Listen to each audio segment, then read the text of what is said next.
Hey everyone, and welcome to Ink Spotlights from Comix Wellspring. This is the series where we shine the spotlight on immensely talented creators who print with us. Today, we're joined by Omari Malik to talk about Blacktooth Publishing, his journey, and a little bit more. Welcome to the show, Omari. How are you today?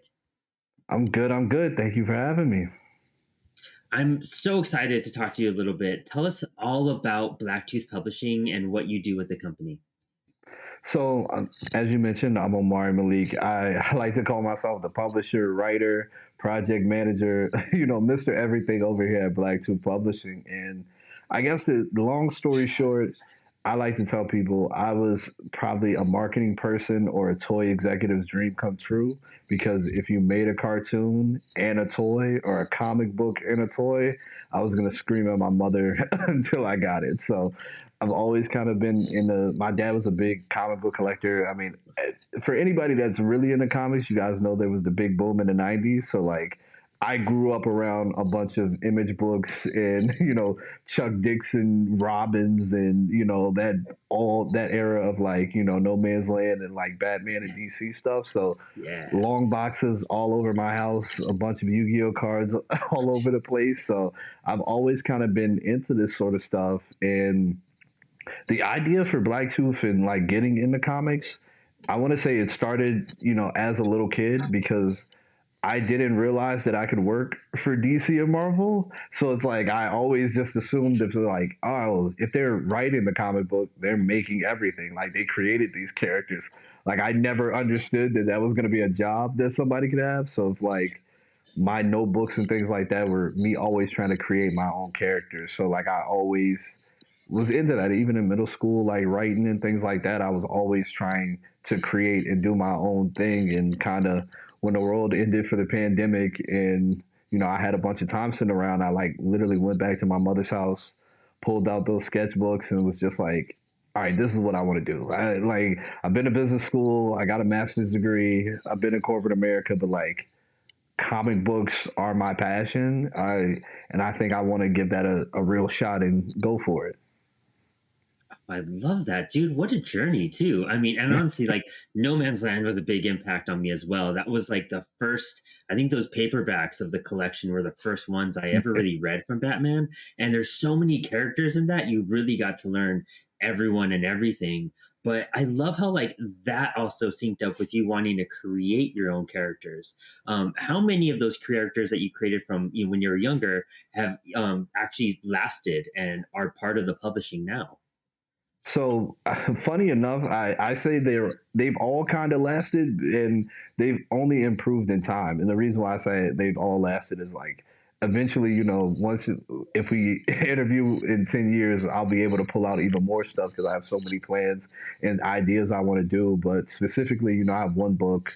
I'm sure we'll talk about the specifics of my book, but the main character in Snakebite was actually a villain in a story that I had when I was like in middle school. Like literally, like he was like the villain of that story. And when I was first kind of getting things together, and you run ideas past friends and colleagues and things like that, and the hero at the time, everybody was kind of telling me he was boring and they were focusing on the villain. So I was like, all right. So like I reworked the story to make him more of an anti-hero. So he's not fully a hero, he's not fully a villain. But I literally have like an index card that, if I ever do like a premiere deluxe edition, like I'll include like a picture of that index card where it's like my first character idea from I want to say what, 08, 09 as a little kid. Dude, that's sick. That's awesome. Yeah, give us the pitch for your book in general. How many books do you guys publish at Blacktooth as well? So right now we have three originals in kind of our anthology that I like to call like our version of a Shonen Jump, or for like I said, being a big comic guy, like I understand the days of when Amazing Fantasy was an anthology book and the fact that Detective Comics, Batman is from Detective Comics, but he was one story within that comic. So like I said, I have the three originals and then the anthology series. So the first book, it's called Adastra. It's about a 15-year-old girl that has the power to shapeshift. So, excuse me. Excuse me. So, Adastra, like I said, it's about a 15-year-old girl that has the power to shapeshift. So, she can be anything she wants, but she's struggling to be herself. So, that book, I like to tell people, it's kind of like a fun superhero teen drama, something that you would expect if it was like a Saturday morning cartoon. And then that next one, being a big manga guy, it's called Dogpile. So it's formatted like an American comic book, but it's drawn and like the word balloons and captions are like a manga. So it's called Dogpile, and the synopsis of that one is basically a guy, he loses his family in a mysterious accident as a child, and in the case with a lot of mysterious accidents, though he lost his family, he gained superpowers. So now, after gaining superpowers and kind of being an orphan, and he's found a new family in an unlikely place amongst dogs. So now, living with seven stray dogs, he's going back home to figure out what happened and kind of protect people and fight crime. And then the last book, the one that I mentioned earlier when I said the character, got promoted to the top spot, it's called Snakebite. And my main character, it's basically a coming of age story. So my main character, him and his friends, they're being rebellious, they're getting in a little bit of trouble, they're teenagers. And as teenagers often do, they're not listening, so they all decide to get tattoos. His tattoos give him superpowers, so now he has to basically decide if he wants to be a hero or if he keeps wanting to get in trouble with his friends. And then, last but not least, like I said, our version of Shonen Jump is the Blacktooth Battalion that houses all three of these and kind of will be my method to introduce new heroes and new things like that. So you can always expect, like with the Blacktooth Battalion, of like, hey, it'll be a pilot or a soft pitch for something, and I want to spin out from there. Oh man, dude, that's so awesome. And I mean, we plan on doing a longer inspired ink interview where we're going to really dive into a lot of this. But like so many of that just resonates with what I do and what Apollo's approach has been. I run Apollo City Comics, and like all these books, we started off with anthologies because I was really big into heavy metal and stuff like that growing up. And like what you were saying about introducing new characters, and like I do the same thing with my anthologies. It's a great way to introduce a new story, new characters, kind of interact and kind of work with an artist before you take on a full project.